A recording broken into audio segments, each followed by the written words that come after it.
you is also an oblique. When you do an internally rotated elbow, this is what you get.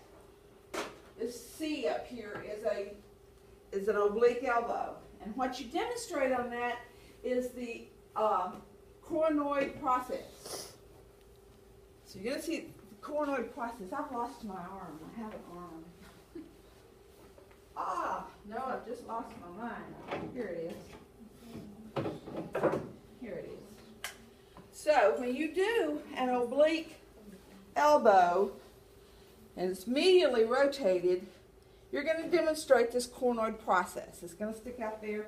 And anything that has process on it is going to be prone to injury because it's not as well protected, because it just doesn't have much protection around it, so it's prone to injury. Now, if you want to see the radial head, though, if you've done an exam of your patient and you've determined that the radial head is probably the source of their pain, then you want to do a view that demonstrates the radial head without superposition of the ulna. So when you do the medial oblique, you're going to get that. But when you do the lateral oblique,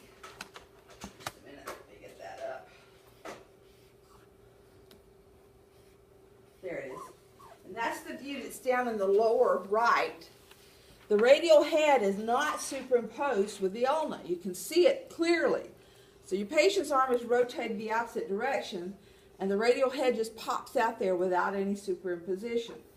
The problem with that is that it's not comfortable for the patient to get in that position. Okay, you put your arm here, so I'm going to put you in an uncomfortable position.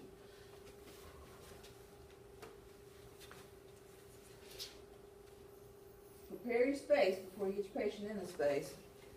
Okay, now you're going to have to roll your shoulder and your hand this direction. Yeah. That's not easy to do. That's uncomfortable even when you don't have an injury. It's hard to do. Okay, you can relax now.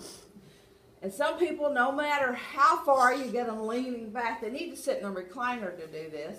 It's not going to help. But what you can do is, what I want you to do is back up to just roll over here and back up to the bucky. Okay, let's pretend it's the left arm. So scoot that way, put the arm in the center of the field, and then you can just drop the arm down. Come this way a little bit more. Keep coming. There we go. And now it's easy for the patient to roll their arm out. When they're sitting up or standing and the arm is on this plane rather than this plane, it's really easier to get in that position.